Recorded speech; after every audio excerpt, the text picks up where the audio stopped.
अब हम लोग CO3 के अंदर हाइपोथेटिकल टेस्टिंग कवर करेंगे।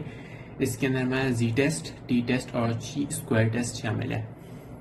अब सबसे पहली बात, इसके अंदर जो जी टेस्ट और टी टेस्ट है बेसिकली सेम है, सिर्फ ये चेंज होता है कि सैम्पल साइज जो होता है उसके हिसाब से ये नीड चेंज होती है कि तुम जी टेस्ट यूज़ करोगे या फिर टी टेस्ट यूज़ करोगे। एग्जाम्पल में अब ये देख लेते हैं कि ये रिक्वायरमेंट्स क्या है। जी टेस्ट हम तब इस्तेमाल कर रहे होते हैं जब हमें स्टैंडर्ड डेविएशन पता हो, नहीं पता हो उससे मैटर नहीं करता। जो सैम्पल का साइज़ है ये या तो 30 होना चाहिए या फिर 30 से बड़ा होना चाहिए, तो हम जी टेस्ट यूज़ करते हैं। और अगर हमारा सैम्पल का साइज़ 30 से छोटा है, यानी 30 भी है, तो जी टेस्ट होगा 29 या फिर उससे कम, तो फिर हम लोग टी टेस्ट यूज़ करते हैं। फॉर्मूले दोनों के सेम है, सही है। अब इन दोनों टेस्ट की पहले बात कर लेते हैं कि इनकी वर्किंग किस तरीके से होती है। इसके स्टेप्स हैं। सबसे पहले हमें टेस्ट टाइप डिटरमिन करना होता है, सही है। टेस्ट टाइप से मुराद कि हमारा लेफ्ट टेस्ट है, राइट टेस्ट है, टू टेल टेस्ट है। अब हमें लेफ्ट, राइट और टू टेल कैसे पता चलेगा? ये जब वर्ड प्रॉब्लम सामने आएगी तो उससे पता चलेगा।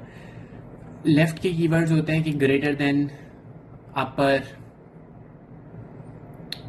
सुपीरियर, इस तरीके के। राइट टेस्ट के होते हैं लेस देन, लोअर देन, इस तरीके की कीवर्ड्स होते हैं। और टू टेल के होते हैं नॉट इज इक्वल्स टू। यार जितनी एग्जाम्पल करेंगे उससे ही समझ में आएगा, क्योंकि कीवर्ड्स बहुत ज़्यादा हैं। सिनेरियो पढ़ के ही समझ में आ गया। ये हमारा होता है स्टेप 1। स्टेप 2 हमारा होता है कि जितनी भी हमें वर्ड प्रॉब्लम के अंदर इन्फॉर्मेशन दी हुई है, जैसे हमें ए की वैल्यू दी होती है, एक्स की वैल्यू दी हुई होती है, एक म्यू होता है, म्यू असाइन करना होता है, एक स्टैंडर्ड डेविएशन और एक एन। इन सब की वैल्यू पहले लिख लो, यानी डेटा ऐसे हम लोग तैयार करते थे उस तरीके से डेटा हमें तैयार करना है। अब स्टेप 3 के अंदर हमें टेस्ट टाइप डिटरमिन करना है। ये जो एन है इसकी बेसिस के ऊपर हम लोग जी टेस्ट यूज़ करेंगे या फिर टी टेस्ट यूज़ करेंगे। जब हम लोग टेस्ट टाइप डिटरमिन कर लेंगे कि हमें किस तरीके का टेस्ट यूज़ करना है, उसके हिसाब से हम क्रिटिकल रीजन बनाएंगे, क्रिटिकल रीजन ग्राफ बनाएंगे। क्रिटिकल रीजन ग्राफ कुछ इस तरीके से होता है, इसके अंदर हमारे पास बीच में वैल्यू होती है, सही है। और उसके अलावा फिर हमें यहाँ साइड में बाउंड्रीज होती हैं जो हमारी टेबल से आती हैं। जी की अलग होती हैं और टी की अलग होती हैं, ये याद रखना। हम क्रिटिकल रीजन ग्राफ बना लेंगे, इससे हमें ये पता चलेगा कि हम स्टेप 5 के अंदर जब डिसीजन करेंगे तो हमें डिसीजन एक्सेप्ट का करना है या रिजेक्ट का करना है, सही है। अब स्टेप 3 यहाँ पे कंप्लीट हुआ, हमने ग्राफ बना लिया। स्टेप 4 के अंदर हमें कैल, यानी जो भी जी कैल या फिर टी कैल, कैलकुलेटेड वैल्यू जो भी हम यहाँ पे अप्लाई कर रहे होंगे वो हमारी कैलकुलेटेड होगी, इससे जो कुछ भी आएगी, सही है। और कंपेयर हमें करना है टैब से, जी टैब या टी टैब। टैब ये होता है कि हमारे पास टेबल होते हैं इस तरीके के, उसकी बेसिस के ऊपर z और t का अलग टेबल होता है, उसकी वैल्यू आती है। ये हमारी जो वैल्यू आती है, जैसे अगर फर्ज करो कि हमारा टू टेल टेस्ट है और a की वैल्यू हमारे पास 0.10 है, तो हमारा जो जी टैब है वो 1.65 है। इसके अंदर प्लस माइनस का इतना जोर नहीं होता है, क्योंकि आखिर में हम लोग मॉड्यूलस ले लेते हैं, जो कुछ भी इधर से आंसर आता है कंपेयर करने के लिए। ये है पूरी उसकी वर्किंग, और उसके अंदर छोटी छोटी जो चीज़ें थी। फिर से ओवर व्यू करते हैं। जी टेस्ट सी टेस्ट सेम है, हम लोग सिर्फ सैम्पल साइज़ के ऊपर डिटरमिन करेंगे कि जी टेस्ट यूज़ करें, टी टेस्ट यूज़ करें। पहले हमें टेस्ट टाइप करना है कि लेफ्ट है, राइट है या फिर टू टेल टेस्ट है। उसके अलावा हम डेटा गैदर करेंगे अपना, जी टेस्ट या टी टेस्ट के अंदर डिसाइड करेंगे कौन सा लेना है, उसकी बेसिस पे क्रिटिकल ग्राफ बनेगा। क्रिटिकल रीजन ग्राफ जो होता है वो ए की बेसिस के ऊपर बनता है, ए की वैल्यू पे। फिर हम लोग ये फॉर्मूला लगाएंगे, इससे हम लोगों को जी कैल या फिर टेस्ट कैल चाहिए, और कंपेयर करेंगे टेबुलेटेड से जो ए से आता है फिर से, और फिर हम डिसीजन करेंगे कि हमें एक्सेप्ट करना है रिजेक्ट करना है। हम लोग एग्जाम्पल 1 देखते हैं। एग्जाम्पल 1 में लिखा हुआ है machine is set to fill cereal boxes with a mean weight of 500 grams. ये 500 ग्राम, इसका हमें कुछ नहीं पता ये क्या है, सही है। मीन वेट का कुछ कॉन्सेप्ट नहीं है। ऑफ सीरियल पर box the standard deviation is known to be 25 gram. हमें स्टैंडर्ड डेविएशन जो एस या सिग्मा कह लो उसकी वैल्यू पता चल चुकी है। रैंडम सैम्पल ऑफ 100, हमें सैम्पल पता चल चुका है n, filled boxes is taken and the mean weight of cereal box is computed at 504 grams. Is there reason to believe that the machine is overfilling the box? Use A is equals to 0.15. सही है। अब step by step चलते हैं। Step 1 के अंदर मैंने कहा था टेस्ट टाइप डिटरमिन करो कि लेफ्ट है राइट है। तो इसके अंदर अगर इसके अंदर जो वर्किंग का तरीका होता है, सबसे पहले हम लोग एक अपनी नल हाइपोथेसिस बनाते हैं जो हमें दी भी होती है। ये बेस लाइन होती है जो सवाल आपको देता है। यहाँ पे लिखा हुआ है a machine is set to fill with the mean weight of 500 gram. तो इसका मतलब म्यू की पहले ये लोग कह रहे हैं कि 500 थी। The standard deviation is known to be 25। Standard deviation की वैल्यू लिख देते हैं 25। A sample of 100 is equals to 100। इससे हमें ये पता चलता है कि हम जी टेस्ट यूज करेंगे। Is taken and the mean weight of cereal box is computed at 504। अब हमें मीन वेट फिर से बताया जो कह रहे हैं कि 504 है। सही है, ये नल हाइपोथेसिस का हिस्सा था। अब हमसे कह रहे हैं is there reason to believe that the machine is overfilling boxes. तो ये हमारी हाइपोथेसिस है जो हमें निकालनी है। सही है, इसके अंदर हम लोग कह रहे हैं कि हमें ये फाइंड करना है कि हमारे अब जो म्यू है ये 500 से बड़ा है या नहीं। सही है। अब इसके अंदर डेटा हमारा बन गया, स्टेप 1 कंप्लीट हो गया। स्टेप 2 के अंदर हमने गैदर एंड असाइन डेटा ये भी कर लिया। अब ये इस तरीके से नहीं, क्योंकि एंड हमें 2 डेटा दिया हुआ है, तो हम इसको रीराइट कर सकते हैं नल हाइपोथेसिस को कि इधर जो म्यू है ये 500 भी हो सकता है या फिर 500 से कम भी हो सकता है। हमारी हाइपोथेसिस जो है इसका ऑपोजिट है। सही है। अब हमारे पास डेटा भी आ गया, सेलेक्ट टेस्ट टाइप ये हमने कर लिया, और अब क्रिटिकल रीजन ग्राफ। सही है, ए की वैल्यू जो थी हमारे पास, ए की वैल्यू है 0.05 है। अब इस टेबल की तरफ देखो। इस टेबल के अंदर हमें ये पता है कि हमारा वन टेल टेस्ट है। अच्छा, वन टेल टेस्ट ये है कि हमारे पास यहाँ पे ग्रेटर देन का साइन आ रहा है। अगर हमारे पास ग्रेटर देन, लेस देन ये वाले साइन आते हैं तो ये वन टेल्ड कहलाते हैं, और अगर हमारे पास नॉट इज इक्वल्स टू का आता है तो ये टू टेल्ड कहलाता है। आगे एग्जाम्पल के अंदर ये आएगा। सही है। तो हमें इधर से पता है कि हमारा जो फाइंड करना था वो था कि हमारा रीजन था कि मशीन ओवर फिलिंग कर रही है, ओवर ग्रेटर के अंदर आता है। तो हमारी जो म्यू है वो करना था कि 500 से ग्रेटर है या नहीं। तो ये हमें पता है वन टेल्ड है। वन टेल्ड के लिए अब हम ए की वैल्यू जी टेस्ट के टेबल के अंदर देखेंगे। 0.05 यहाँ पर है, वन टेल्ड 1.65। सही।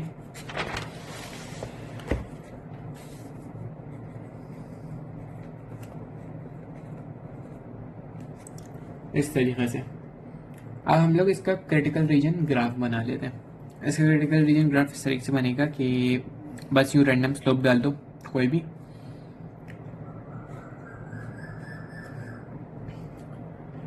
और हमें ये सारी वैल्यू चाहिए जो 500 से ऊपर है। 1.65 यहाँ पर आएगा,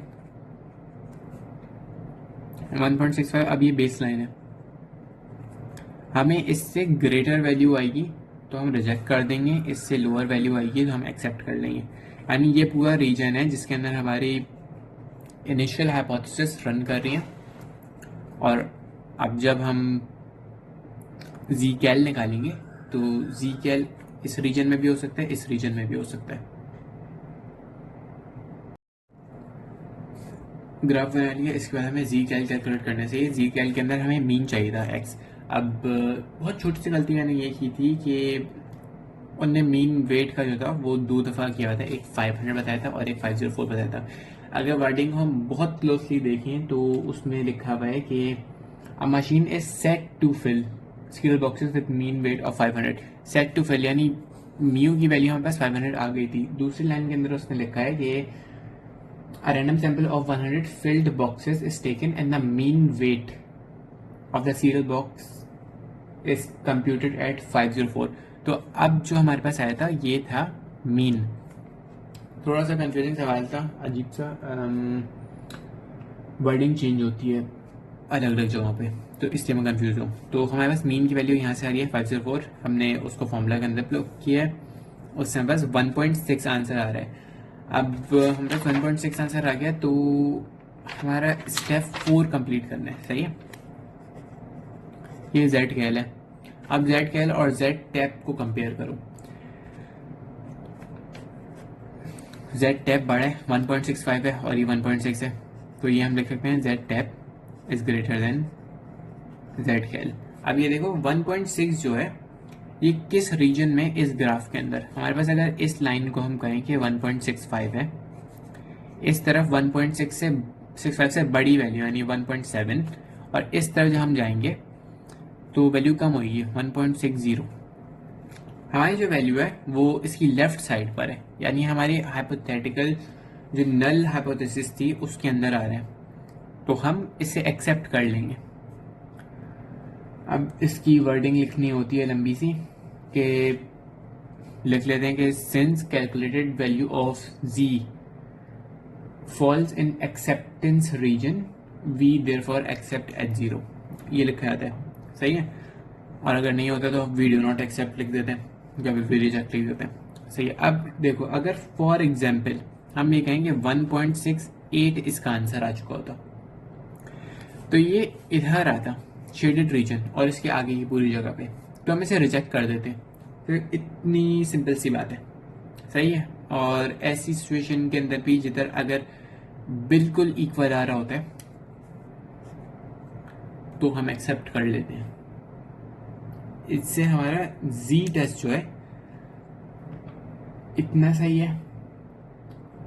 और इसके अलावा अब टी टेस्ट की वो एग्जाम्पल मैं ढूंढ के करा देता हूँ। ये हमारे पास एग्जाम्पल 2 है, ये टू टेल्ड टेस्ट की एग्जाम्पल है, सही है। इसकी वर्डिंग पढ़ लेते हैं। An electrical firm manufactures light bulbs that have a length of life that is approximately normally distributed with a mean 1600 hours, सही है। मीन 1600 आवर्स, यानी ये हमारी नल हाइपोथेसिस हो गई। नल हाइपोथेसिस में म्यू इज इक्वल्स टू 1600 लिख देते हैं, सही है। And a standard deviation of 80 hours. Test the hypothesis that mu is equals to 1600 hours against the alternative mu does not is equals to 1600 hours.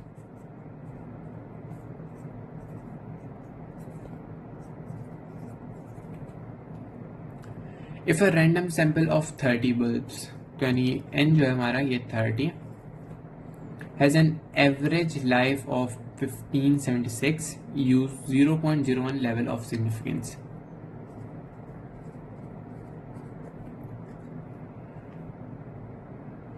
सही है।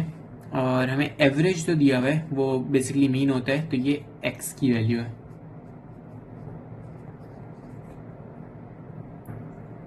ये हमारे पास आ गया। अब सबसे पहले ये डिसाइड में हो गया कि टू टेल्ड टेस्ट है। टू टेल्ड टेस्ट के बाद हमारा ये टेस्ट डेटा गैदर हो चुका है। डेटा गैदर होने के बाद हमें ये पता चल गया कि हम जी टेस्ट इसके अंदर यूज़ करेंगे, इसकी जो सैंपल है वो 30 है, सही है। और अब सबसे पहले हम लोग इसका क्रिटिकल रीजन ग्राफ बना लेते हैं। ए की वैल्यू हमारे पास 0.01 है, ये रही। और टू टेल्ड टेस्ट है तो इसके अंदर 2.58 वैल्यू आएगी।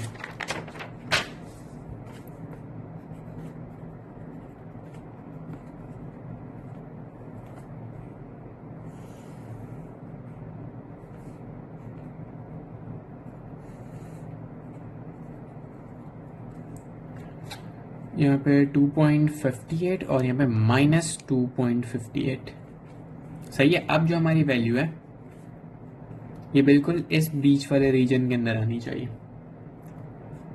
यहाँ साइड्स के ऊपर हम ये लिख सकते हैं कि ये 0.2 होता है, क्योंकि डबल टेल्ड है। यहाँ पे सिंगल टेल्ड था, वहाँ पे मुझे 0.05 लिखना चाहिए था। इसका अगर हम हाफ करें तो 0.005 आएगा, 0.005। ये हमारा ग्राफ आ गया। अब क्या करें, अब फॉर्मूला लगा दो जी कैल का। जी कैल का था mean minus mu upon standard deviation upon under root N. इसको निकालो, हमारे पास एवरेज पे मीन जो था 1576 माइनस म्यू 1600 है हमारा, अपॉन स्टैंडर्ड डेविएशन हमारी 80 थी 30। इसको कैलकुलेटर के अंदर डालो, कैलकुलेटर में डालोगे तो हम बस माइनस के अंदर आंसर आ रहा होगा, -1.64। सही है, ये जेड कैल की वैल्यू आ गई हमारे पास। ग्राफ हमने बना लिया। अब इसका हमें मॉड लेना है गेस, यानी एब्सोल्यूट वैल्यू चाहिए होती है। जेड कैल 1.64 आएगी। अब जेड टैप के मुकाबले में क्या है, जेड टैप की वैल्यू 2.56 है। अब ये देखो कि 1.64 जो है वो कहाँ पर है। ये जो पूरी मैंने ए से बी तक लाइन बनाई है, इसे as a number line treat करो कि तुम्हारे पास यहाँ पे -2.58 है, इसके बीच में यहाँ 0 तक जाएगा और यहाँ पे 2.58। अब तुम्हारी जो वैल्यू है ये जी कैल की, ये इस नंबर लाइन के ऊपर ही आनी चाहिए। तो हमारा 1.64 जो है वो बेसिकली अराउंड यहाँ पर आएगा, जो नंबर लाइन के अंदर है, ये एक्सेप्टेबल रीजन के अंदर है। तो हम बस लिख देंगे कि we accept h0 as G cal as an acceptable range या फिर एरिया। और इतना सही करना है। वैसे मेजर जो काम है वो बेसिकली जो गलतियाँ होती हैं वो यही होती हैं कि टेबल की हमारी वैल्यूज सही नहीं देखी होती, या फॉर्मूला बीच में भूल जाते हैं, या फिर जज सही नहीं करने। तो बेसिकली अगर सवाल में हमें ऑल्टरनेटिव हाइपोथेसिस सही दी हुई है, पूरी दी हुई है, जैसे एग्जांपल 2 के अंदर दी हुई थी, तो बहुत अच्छा है। उसके अंदर सिर्फ टेबल की वैल्यू याद होनी चाहिए और जज कैसे करने वो होना चाहिए। अब टी टेस्ट का देखते हैं। टी टेस्ट की एग्जांपल है 7। इसमें है कि रैंडम सैंपल ऑफ साइज 20। सही है, हमारा एन का जो साइज है 20 है, जो 30 से छोटा है। तो हम यहाँ पे टी टेस्ट अप्लाई करेंगे। From a normal distribution it has mean की वैल्यू है 16.4 एंड अ स्टैंडर्ड डेविएशन 2.255। अब लिखा हुआ है does this suggest as at T 0.05 level. इसका मतलब हमें एक ही वैल्यू मिल गई है of significance that the population mean is greater than 15। सही है, ये हमारी ऑल्टरनेटिव हाइपोथेसिस है कि हमारी मीन जो है ये ग्रेटर देन 15 है। तो इसका मतलब है कि हमारी जो नल हाइपोथेसिस है जो नहीं दी हुई हमें यहाँ पे, इसको हम खुद बना सकते हैं। ये या तो 15 की इक्वल हो सकती है या फिर 15 से कम हो सकती है। तो हम इसे यू लिखेंगे ना, यू लिख सकते हैं। गलत बना है, नहीं सी बने। सही है, यहाँ तक हमारा इतना ही डेटा दिया हुआ था। अब पहले ये जज कर लेते हैं कौन सा टेस्ट है। हमने सोच लिया कि टी टेस्ट है, फिर टी टेस्ट हम अप्लाई करेंगे। वन टेल टेस्ट है। अब इसके अंदर करने का तरीका थोड़ा सा अलग होता है। सबसे पहले हम लोग टी कैल निकाल लेते हैं क्योंकि वही सबसे आसान होता है। टी कैल निकालेंगे mean minus mu upon standard deviation upon under root of N. इसका हमारे पास आ जाएगा 16.4 माइनस म्यू की वैल्यू 5 है 15 है अपॉन स्टैंडर्ड डेविएशन हमारा 2.255 अपॉन अंडर रूट ऑफ 20।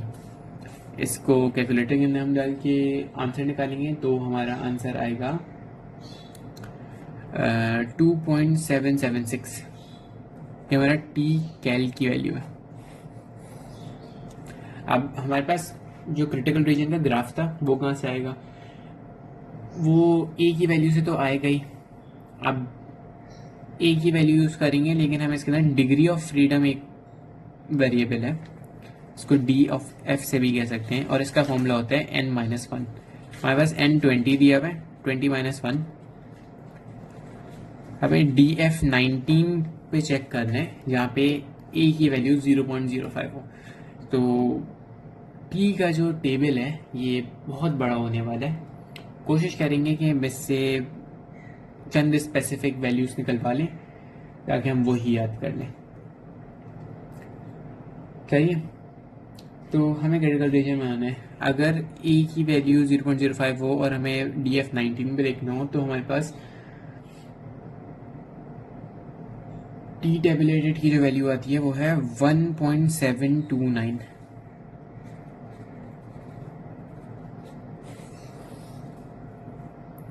सही है, और ये हमारा राइट टेल टेस्ट था। राइट टेल था ना, हमारा राइट टेल था, क्योंकि हमारा ये वाला जो नंबर था ये राइट पे था, जिसका मुंह खुला बंद जो होता है वो राइट पे था। अगर ये इसका होता तो ये लेफ्ट टेल टेस्ट होता। सही है, हमने फॉर्मूला का लिया, ग्राफ बना लो साइन से। राइट टेल टेस्ट का होता है कि हम जो रिजेक्शन बनाएंगे वो राइट की तरफ बनाएंगे। यहाँ पे हम 1.729 कह देते हैं, ये हो जाएगा 0.05। ये हमारी एक्सेप्टेंस रीजन कहलाएगा। अब देखो टी कैल की जो वैल्यू है वो है 2.776। सही है, 2.776 कहाँ पे आएगा? इसको अगर हम नंबर लाइन के तौर पे ट्रीट करें तो हम कहेंगे कि हमारा 1.729 यहाँ पर है। इसके लेफ्ट पे जाएंगे तो वैल्यू कम होगी, यहाँ पे कह देते हैं 0 है। और इसके राइट पे जब जाएंगे तो कह देते हैं कि हमारे पास वैल्यूज आ जाएंगी, 3 आ जाएगा, आगे जाके 5 आ जाएगा। तो जो हमारी टी कैल की वैल्यू आ रही है वो रफली अराउंड यहाँ पे आ रही है कहीं पे। सही है, 2.77। और ये जितना भी इसके आगे का था ये रिजेक्शन रीजन था। सही है, रिजेक्शन रीजन के अंदर हमारी वैल्यू यहाँ पे आ रही है। हम नल हाइपोथेसिस जो है उसे रिजेक्ट कर देंगे, बस स्टेटमेंट लिख देंगे कि T cal is greater than T tab, we reject null hypothesis। इतना सा काम है टी टेस्ट के अंदर। बेसिकली यही जो आपको क्रिटिकल वैल्यू का ग्राफ बनाना है, ये सबसे बड़ा अजाब है। बाकी आसान से दोनों शदीद से मिल रहे हैं, फॉर्मूला सेम यूज़ हो रहे हैं। अब टी टेस्ट के अंदर एक और चीज़ आती है कि अगर आपको लेट्स से स्टैंडर्ड डेविएशन नहीं दी हुई, सही है, स्टैंडर्ड डेविएशन नहीं दी हुई और हमारा डेटा इस तरीके का नहीं है, तो हम डेटा किस तरीके से निकालेंगे? हमें मीन दिया हुआ है, लेकिन हमें जो डेटा की फॉर्म है वो ऐसे 6, 8, 9, 14, 15। अगर इस तरीके से हमें डेटा दिया हुआ है लंबा सा, तो हम कैसे निकालेंगे? मीन निकालने के लिए बेसिकली इन सबको प्लस करना है और डिवाइड कर देना है 1 2 3 4 5 नंबर ऑफ एलिमेंट से। मीन एवरेज भी होता है, मीन आ जाएगा। सैम्पल साइज हमारे पास काउंट कर लेंगे हम लोग, वो आ जाएगा। स्टैंडर्ड डेविएशन कहाँ से आएगा? अच्छा, ए हमें हर सूरत में दिया हुआ होगा, नल हाइपोथेसिस और ऑल्टरनेटिव हाइपोथेसिस भी दी हुई होगी। अब ये एस कहाँ से आएगा? एस निकालने के लिए हमें अंडर रूट लेना पड़ेगा सम ऑफ हर वैल्यू एक्स माइनस मीन जो हमने निकाला है उसका स्क्वायर्ड अपॉन n माइनस 1। जो हमें हर के लिए अप्लाई करना पड़ेगा, पहले 6 माइनस मीन स्क्वायर निकालेंगे, फिर 8 minus mean square, 9 minus mean square, इसका टेबल बनेगा, सारी कॉलम्स प्लस करेंगे तो ये वैल्यू हमारे पास आ जाएगी। सही है, और ये माइनस मीन है, यानी 6 माइनस क्या कहते हैं, अब कहते हैं मीन 16.4 है। 16.4 पहले हमने इस तरीके से 8 माइनस 16.4 इस तरीके सारी वैल्यूज निकाली हैं, उनका सम लेके इसके अंदर डाला हुआ है। स्क्वायर हम लोग एस के फॉर्मूले में लगाएंगे। बस जी टेस्ट और टी टेस्ट के अंदर ये था। आखिरी दफ़ा ओवरव्यू करते हैं। डेटा कलेक्ट कर लो, ये सेलेक्ट कर लो कि सिंगल टेल टेस्ट है या फिर डबल टेल है। टेस्ट टाइप करो कि टी करोगे या फिर जी करोगे। ग्राफ बना लो, कैल की वैल्यू निकाल लो, टैब से कंपेयर कर लो और फिर डिसीजन ले लो। इतना सा काम है। और याद करने की चीज़ें सिर्फ ये वाला फॉर्मूला है, ये वाला फॉर्मूला याद करने के लिए, और जो टेबल आते हैं टी और जेड टेस्ट के लिए, सिंगल और डबल दोनों की अलग अलग वैल्यूज़ होती हैं, ये अलग। अब हमारे पास आखिरी टेस्ट है CLO3 के अंदर, जो है ची स्क्वायर टेस्ट या फिर गुडनेस ऑफ फिट टेस्ट, जो भी कहना हो। अब इसकी वर्किंग थोड़ी अलग है। इसके अंदर हम सबसे पहले डेटा कलेक्ट कर लेते हैं। ये हमेशा वन टेल टेस्ट होता है जो हमारे सवाल में इंक्लूडेड है, उसके अंदर वन टेल टेस्ट है। सही है। सबसे पहले स्टेप के अंदर हम लोग डेटा कलेक्ट कर लेते हैं और प्रोबेबिलिटी फाइंड करनी होती है, जो बहुत आसानी से हो जाती है। बेसिक फॉर्मूला लग रहा होता है कि सैंपल अपॉन सैंपल स्पेस। फिर एक टेबल बनाना होता है हमें, जैसे स्टैटिस्टिक्स के अंदर बना रहे थे उसी तरीके से टेबल बनेगा। और एक्स स्क्वायर की वैल्यू फाइंड करनी है। एक्स स्क्वायर की वैल्यू फाइंड करने के लिए हमें O minus E square upon ई, इसका एक कॉलम बनता है। सही है। इसके बाद हमें make critical reason graph. Critical reason graph हमें डी एफ और ए जो हमें दिया हुआ होता है सवाल के अंदर, इन दोनों को यूज़ करके बनाना होता है। इनका भी टेबल बहुत बड़ा होता है, तो कोशिश करेंगे कि नैरो डाउन वैल्यू आप लोगों को दें। और फिर डिसीजन लेना होता है कि आपका जो x calculated, x squared calculated जो है वो एक्सेप्टेबल रीजन के अंदर है या फिर रिजेक्शन रीजन के अंदर है। अब इसकी हमारे पास ये वाली एक एग्जांपल है। सही है। इस एग्जांपल के अंदर है a die is tossed 180 times. तो ज़रा डेटा गैदर करना शुरू करते हैं। 180 times n is equals to 180, ये हमारा सैम्पल साइज हो गया विद दी फॉलोइंग रिजल्ट। और हमें एक टेबल दे दिया कि एक्स बेसिकली यहाँ पे कुछ मीन नहीं कर रहा, बस एक नंबर है कि ये पहली अटैम्प्ट थी, दूसरी 30। सही। और फ्रीक्वेंसी हमारे पास है। अब हमारे पास सवाल है is this a fair die. ये हमारी नल हाइपोथेसिस है। नल हाइपोथेसिस में हम कहेंगे कि दी डाई इज फेयर, और हमारी जो अल्टरनेटिव हाइपोथेसिस है इसके अंदर कहेंगे दी डाई इज नॉट फेयर। सही है। अब इसके फेयर होने का मतलब ये है कि हमारे पास एक डाई के ऊपर एक नंबर आया, दो नंबर आया, तीन नंबर, जो भी नंबर आ रहा है वो इक्वल है। सही है। तो अच्छा, यहाँ पे एक टाइपो है, 2 दफ़ा 6 लिखा हुआ है, यहाँ पे 5 होना है।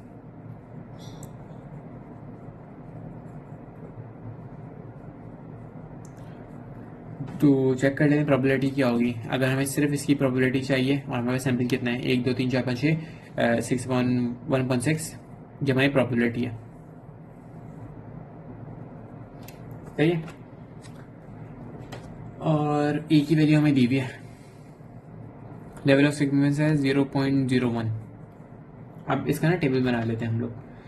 इसका टेबल इस तरीके से बनता है कि एक्स की वैल्यू जो होंगी वो हम कॉपी करेंगे, ओ की वैल्यू होंगी वो भी हम कॉपी करेंगे। ई जो हमारे पास है इसका फॉर्मूला होता है कि एन जो होता है एन मल्टीप्लाइड बाय प्रोबेबिलिटी, और फिर हमारे पास एक फॉर्मूला के लिए बनता है ओ माइनस ई स्क्वायर्ड अपॉन ई। इन सबको बैठ के कैलकुलेट करना है। भरना शुरू करते हैं। 1 2 3 4 5 6। ओ की वैल्यू है 28 36 36 30 27 23। प्रोबेबिलिटी का भी एक कॉलम बनाना चाहिए था लेकिन नहीं बना है, तो इतना कोई मसला नहीं है, प्रोबेबिलिटी सबके लिए सेम है, तो सबका आंसर भी सेम आएगा। 180 मल्टीप्लाई बाय 1.6 कर रहे हैं हम लोग। सही है। तो 30 30 30, चलो 30 आ गया। इसका सम हमारे पास 180 आता है और ओ का भी 180 है। सही है। अब इस कॉलम के ऊपर मूव करते हैं। इसके अंदर जैसे वैल्यू डालना शुरू करेंगे तो हमारे पास 0.13 आएगी, 1.20, 1.20, 0.00, 0.30, 0.30 और दो और है ना 1.63, हाँ 1. फिर इन सब का जो सम होगा वो है 4.46 के बराबर। सही है, तो हमारा जो 4.46 आया है वो हमारी एक्स स्क्वायर्ड की वैल्यू है। इसके साथ हमारा दूसरा स्टेप भी कंप्लीट हो गया। अब हम तीसरे स्टेप की तरफ मूव करते हैं। तीसरे स्टेप में मूव करने के लिए हमें डी एफ की वैल्यू चाहिए। डी एफ के अंदर लिखा हुआ है k-1। के हमारी है नंबर ऑफ एंट्रीज, यानी हमारे पास x 6 थे तो 6 - 1 5 है। अब हमें बड़े से टेबल के अंदर देखना है जिधर a की वैल्यू 0.05 हो और डी एफ 5 हो। इधर से हमारे पास क्रिटिकल रीजन की what you call it boundary आएगी, सही है, और टेबुलेटेड आएगा बेसिकली। तो इधर x टेबुलेटेड जो है इसको 0.01 और 5 लिखते हैं, सॉरी 0.01 था,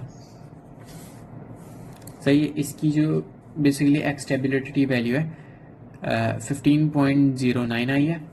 और इसका जो ग्राफ बनता है वो इस तरीके से बनता है कि शुरू में ऊपर जाता है फिर यूँ नीचे आता है।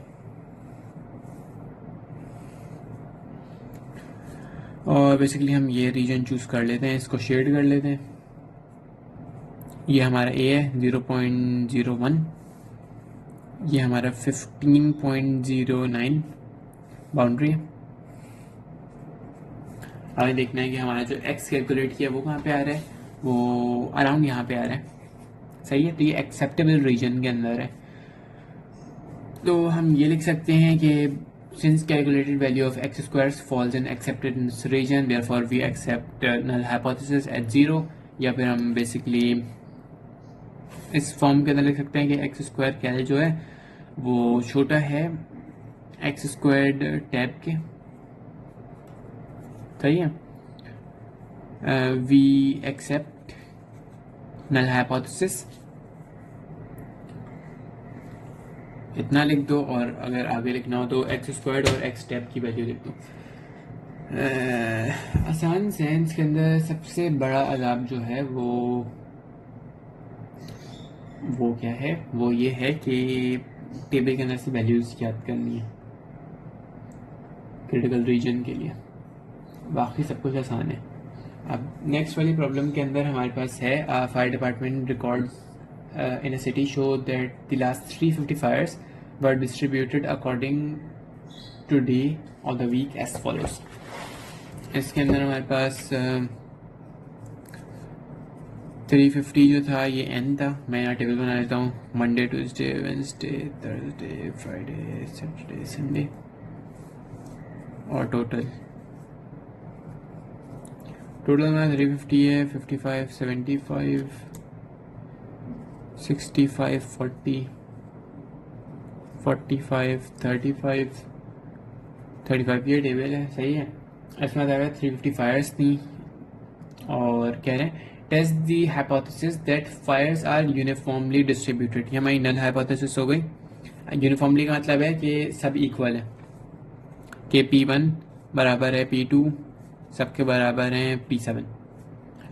इसकी प्रोबेबिलिटी निकालनी है, कितने 1 2 3 4 5 6 7 1/7 इसकी प्रोबेबिलिटी आ जाएगी, सही है। और ए की हमें वैल्यू दी हुई है, use A is equal to 0.01। अब सोल्यूशन के अंदर हमने लिखा है कि नल हाइपोथेसिस हम लिखेंगे फायर्स आर यूनिफॉर्मली डिस्ट्रीब्यूटेड, और जो ऑल्टरनेटिव हाइपोथेसिस है उसके अंदर हम लिखेंगे Fyers are not uniformly distributed। और फिर हम फॉर्मूला लिखेंगे x squared is equals to o minus e squared upon e. इसके बाद टेबल बनेगा जिसके अंदर हम लोग वैल्यूज़ लिखेंगे। सबसे अब देखो यहाँ पे हमारे पास x की वैल्यू लिखने के लिए नहीं है क्योंकि वो हमारे पास सिर्फ एज अ काउंटर था, तो हम यहाँ पे o की लिखेंगे e o माइनस ई ओ माइनस ई स्क्वायर्ड अपॉन ई। इनके कॉलम्स बनेंगे और यहाँ पे प्रोबेबिलिटी का भी बना ही लेते हैं। प्रोबेबिलिटी हमारे पास यहाँ 1.7 आई है जो बेसिकली सब के अंदर कॉपी हुई की। सही है। ओ की वैल्यूज हमारे पास सारी यहाँ से आ रही हैं 35, 35, 45, 40, 65, 75, 55, 4, 5, 6, 7, हाँ 7 एंट्रीज हैं। अब ई हमें निकालना है। ई हमारे पास था n multiplied by probability. n हमारे पास क्या है, n 350 है, तो 350 मल्टीप्लाइड बाय 1/7 ये होता है बराबर 50 है। चेक भी कर लेते हैं।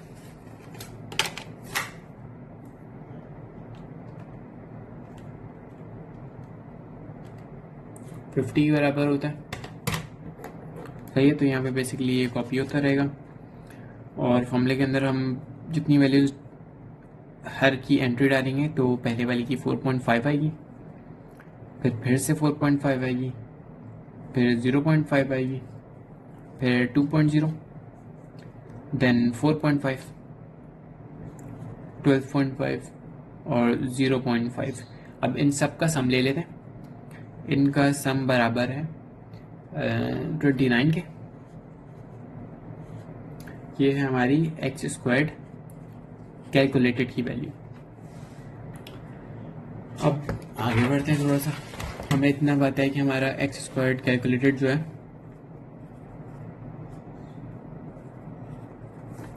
ये बराबर है 29 के। अब हमें क्रिटिकल रीजन ग्राफ निकालना है। उसके लिए हम लोग डिग्री ऑफ फ्रीडम df को लेंगे जो है कि -1। This is basically number of entries -1, तो नंबर ऑफ एंट्रीज हमारे पास 7 थी, 7 - 1 6, df हमारा 6 आ गया। और a की जो हमें देखनी थी वो थी 0.01। सही है। तो अब हमें x टैब चाहिए, एक्स स्क्वायर्ड टैब, और इसकी कंस्ट्रेंट के अंदर 0.015। इसकी वैल्यू टेबल पर अगर हम देखें तो 16.81 ग्राफ इसका बनेगा। फिर ऊपर जाएंगे, फिर हम लोग यूँ नीचे आएंगे लॉन्ग में। ये रीजन ले लेते हैं, तो इसको हम ए कह देते हैं, 0.01